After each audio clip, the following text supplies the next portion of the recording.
On se retrouve comme tous les mois pour faire un point sur les meilleures actualités immobilières. Que s'est-il passé sur le marché en France? Quelles sont les dernières statistiques intéressantes à retenir?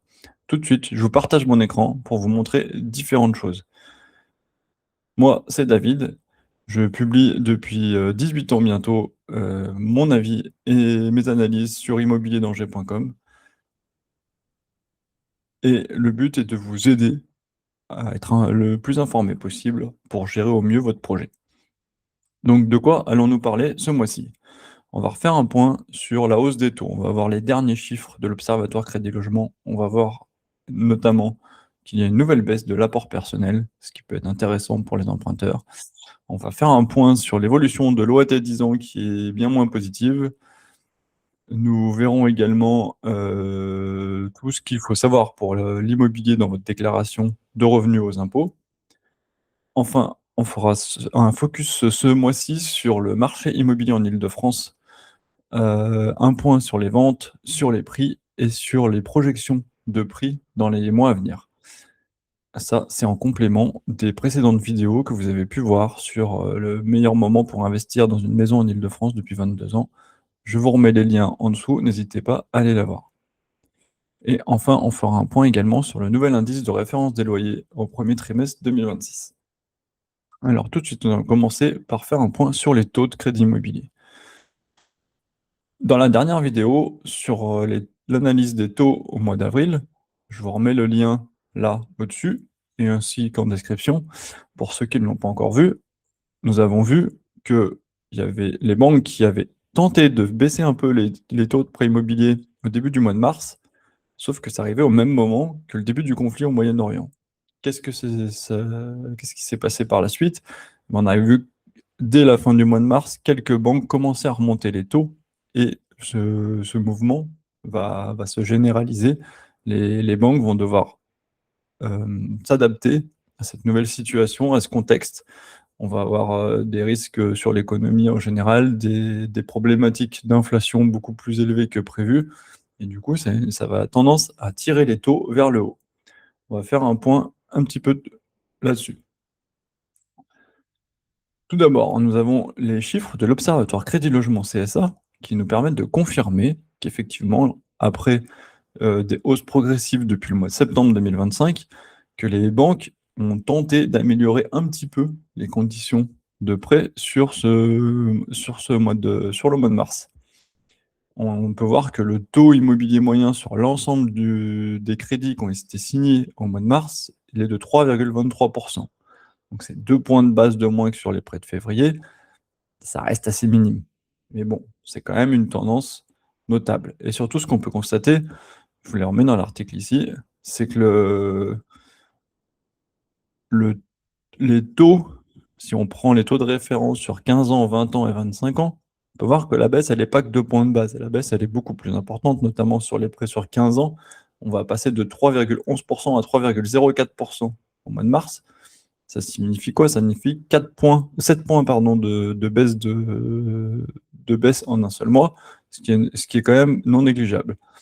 Sur le 20 ans et le 25 ans, ça baisse de 4 points de base et de 5 points de base. Donc, mine de rien, on est revenu un petit peu à des taux qui se faisaient au mois de janvier. Donc, globalement, il y a bien eu, comme on pouvait s'y attendre, je vous laisse revoir mon analyse des taux de mars 2026, où je m'attendais à ce que justement on rentre dans une période forte sur le marché immobilier et donc les banques, elles ont besoin, là, la demande n'est pas très forte, il y a pas beaucoup de demandes et du coup, elles font des efforts pour essayer de capter quand même un minimum de dossiers et avoir un minimum d'activité. Et malgré le contexte un peu tendu, certaines banques ont baissé leurs taux au début du mois de mars, ce qui a permis de relancer un petit peu l'activité et d'obtenir ces quelques baisses de taux qu'on a pu voir sur l'ensemble du mois de mars. Ensuite, on ob on observe aussi dans l'étude de l'Observatoire Crédit Logement CSA, cette évolution en bleu là de l'observatoire de l'apport personnel moyen. On a pu voir que hop, je voulais juste décaler le graphique pour le recentrer.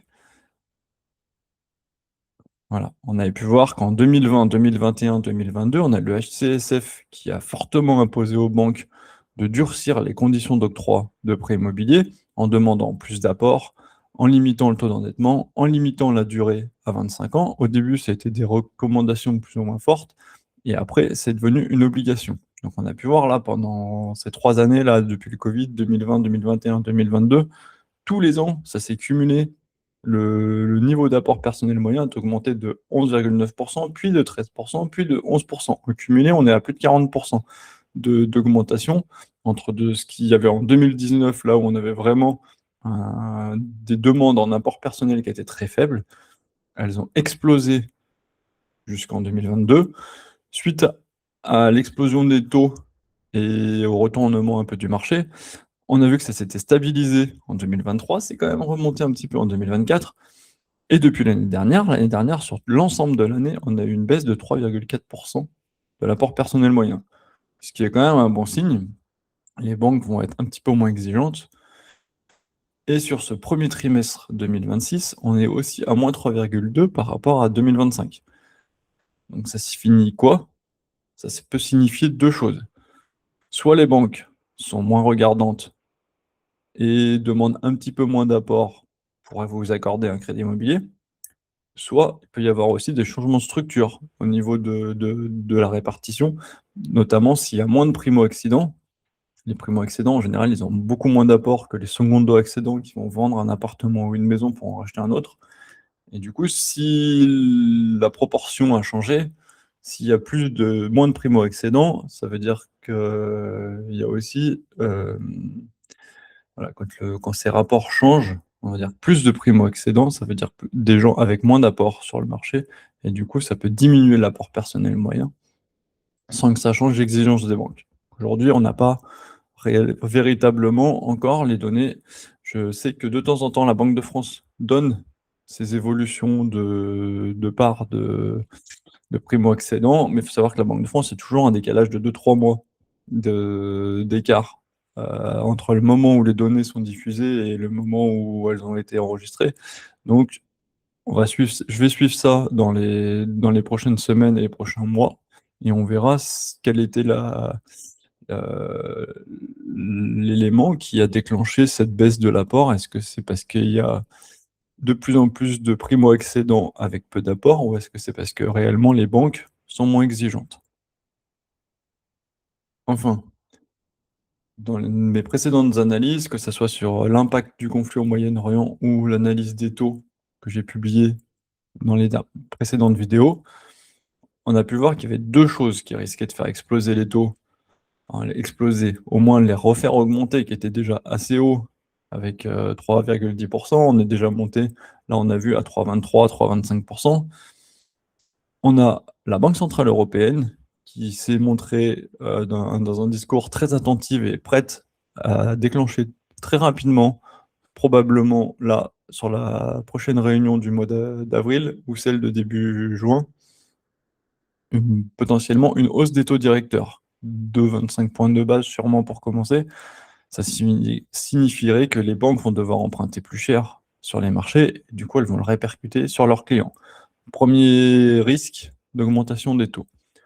Autre point, on a vu également qu'il y avait une assez forte corrélation entre l'évolution du taux de l'OAT 10 ans de la France, son taux obligataire, avec les taux de crédit immobilier sur le long terme. C'est des taux, en gros, ça dégage les tendances de long terme sur des emprunts d'une durée de 10 ans ou plus. Qu'est-ce qu'on peut voir là, tout de suite? Je vais vous agrandir le graphique également. Pour ceux qui sont sur mobile, ça sera plus pratique. On peut voir quoi? On peut voir que jusqu'à fin février, on avait une forte baisse du taux de l'OAT 10 ans, donc on pouvait s'attendre à une détente des conditions. C'est ce qui s'est passé avec les banques qui se sont dit, bah tiens, c'est le moment, c'est le temps fort du printemps pour le marché immobilier, on va baisser les taux un petit peu. L'OAT 10 ans a l'air de se calmer et ça va nous donner un petit peu d'air. Hop, crise au Moyen-Orient, la guerre est déclarée au niveau du pétrole notamment, et on se retrouve avec quoi? L'OAT 10 ans qui est remonté très fortement. On est monté à plus de 3,80. Ce qui compte, c'est pas les pics en haut ou le niveau actuel au jour J, c'est une moyenne, on va dire, sur les derniers jours, les dernières semaines. Ça donne des tendances globales et avec un petit décalage dans le temps, ça peut donner des indications sur les taux de crédit immobilier qu'on va avoir dans les semaines à venir. Qu'est-ce qu'on voit là? On est sur des taux moyens, là, depuis le début du mois d'avril, on est à 3,65%. C'est un niveau qui n'avait pas été atteint. Au pire, en décembre, janvier, on était à 3,55, 3,60, grand maximum. Du coup, là, dans le contexte actuel, ça signifie quoi? Ça signifie que les banques vont devoir augmenter leurs taux pour limiter les risques au niveau de la rentabilité de leur crédit immobilier. Donc, on s'attendait déjà à une légère hausse des taux progressive sur 2026. Là, maintenant, la question, c'est de savoir à quelle vitesse ça va s'accélérer en fonction de l'évolution du conflit au Moyen-Orient. Même si ça venait à se prendre fin rapidement, on voit qu'il y a eu des avancées là ces derniers jours, ça ne veut pas dire pour autant que le taux de l'OAT 10 ans va chuter et s'améliorer. Il va y avoir des conséquences sur l'inflation à moyen terme et à court terme aussi, ne serait-ce que par les cours du pétrole avec les problèmes de circulation, notamment des navires pétroliers. Donc, pour les taux, on a vu, on confirme le fait qu'il va y avoir des hausses de taux. Pour l'instant, sur les crédits de mars, on a eu des petites baisses, mais on devrait rapidement voir sur les crédits d'avril des taux reprendre le sens inverse. Enfin, suite aux dernières vidéos, on avait fait un point global sur le... J'avais fait remarquer que c'était vraiment un très bon moment pour acheter de l'immobilier en Île-de-France hors Paris. On avait vu que pour les maisons, ça faisait plus de 22 ans qu'on n'avait pas été à des niveaux aussi intéressants, et que pour les appartements, c'était un peu moins intéressant. On n'était pas sur des records sur les 20 dernières années. Par contre, on restait quand même à un niveau très, très intéressant pour ceux qui veulent acheter en 2026. Là, donc je vous remets le lien de la vidéo. Je le remets toujours en description aussi sur les dernières vidéos. Là, on a les notaires de Paris et Île-de-France qui ont remis les dernières données qui s'arrêtent au 31 janvier 2026. Donc ça nous donne quelques informations supplémentaires. Tout d'abord, les volumes de vente. On a une hausse de 11% sur un an. On a pu voir que le marché, après un gros blocage jusqu'à fin 2023, il est remonté progressivement en 2024, 2025 et là jusqu'à janvier 2026. Globalement, on est sur une hausse des taux, une hausse des ventes. Sur la hausse des ventes, on a surtout le marché des appartements qui est beaucoup plus dynamique. On est à plus 12% sur les appartements par rapport à il y a un an à la même période, contre plus 7% seulement sur les maisons. Et sur les maisons, c'est pareil, c'est assez disparate. En petite couronne, il n'y a que 1% d'augmentation des transactions, alors qu'en grande couronne, on est à plus 9%. Donc il faut vraiment bien analyser par département, par ville, les tendances, même au sein de l'Île-de-France, hors Paris, ça reste assez hétérogène. Donc il faut vraiment aller creuser le secteur qui vous intéresse pour voir quelle est sa dynamique actuelle. Enfin, au niveau des prix, donc, que nous disent les notaires à fin janvier 2021, sur la période des 3 mois, là, de novembre à janvier 2026, les prix en moyenne, ils n'augmentaient que de 0,3% sur un an.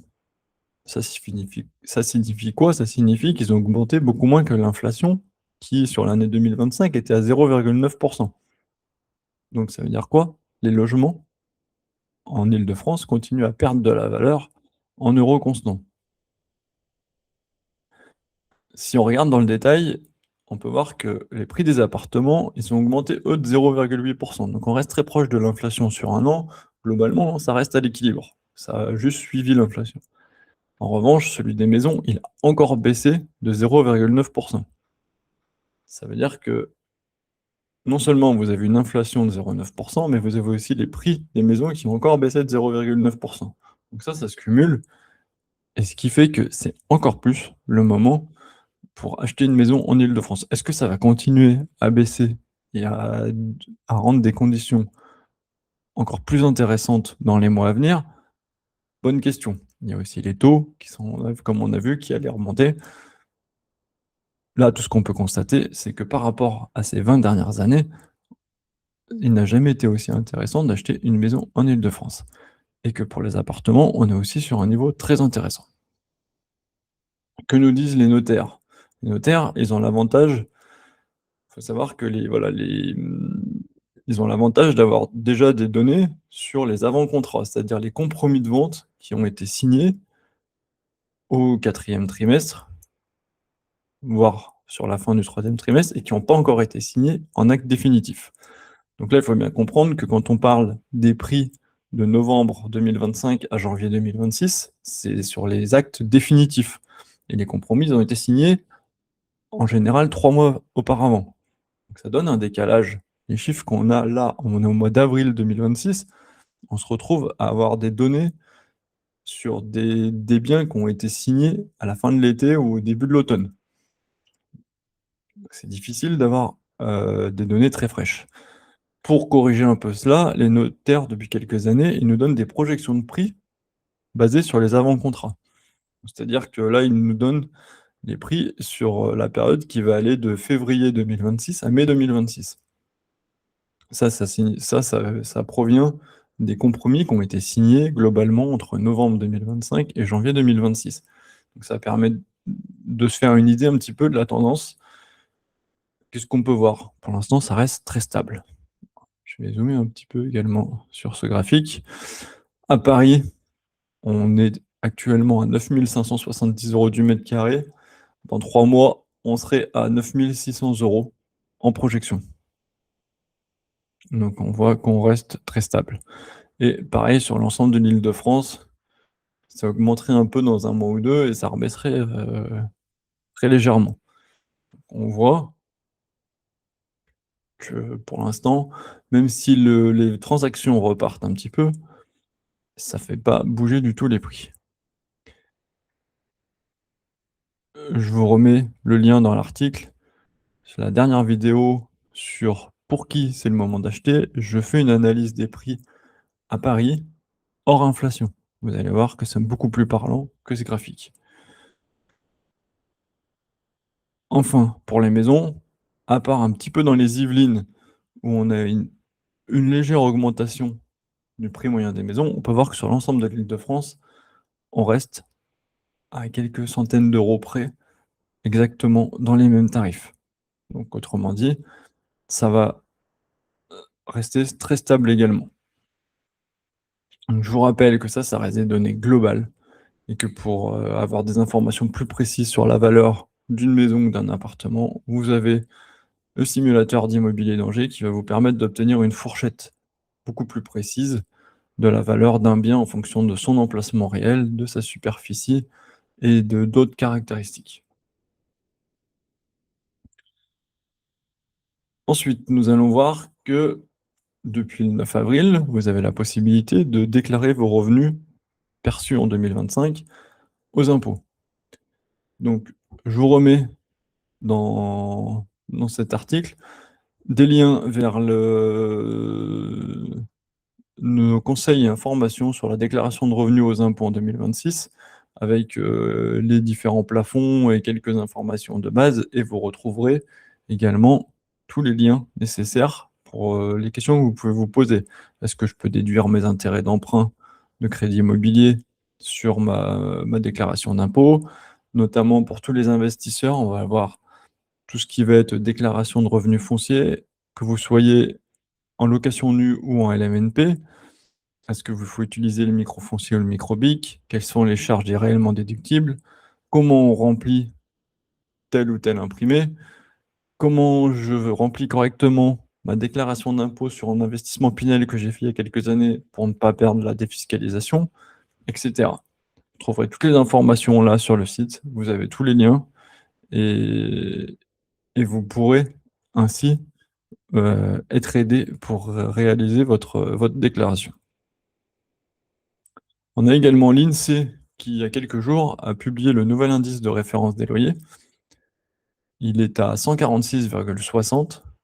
Donc ça nous permet quoi? Ça nous permet de savoir quelle est la hausse maximale que les propriétaires bailleurs peuvent appliquer sur les loyers qui ont une révision qui est basée sur l'indice du premier trimestre 2026. Ça correspond à quoi? Sur un an, c'est une augmentation de 0,78%. On l'a vu, après l'explosion de l'inflation, on a eu l'IRL qui a été plafonné par le gouvernement à 3,50%, sinon on aurait eu des augmentations de plus de 5% par an. Ensuite, ça s'est progressivement calmé au niveau de l'inflation et du coup, l'indice de référence des loyers qui est indexé sur le prix à la consommation, il baisse également. On peut voir que là, ça fait 3-4 trimestres qu'on est à 1% ou moins d'augmentation. Donc les loyers vont faiblement augmenter pour tous les locataires dont les baux vont être révisés. Je vous donne également le lien pour savoir justement à quel moment vous pouvez avoir une augmentation de loyer, quelles sont les règles à respecter. Là, l'IRL sert de plafond. C'est pas une obligation de l'appliquer, ça va dépendre voilà, de votre positionnement de loyer par rapport au reste du marché et de ce qu'il est possible de faire. Je vous invite, si vous ne les avez pas encore vues, à regarder les précédentes vidéos. Je vous en propose une directement ici et moi je vous dis à très bientôt pour suivre les prochaines évolutions sur le marché immobilier. Bonne journée!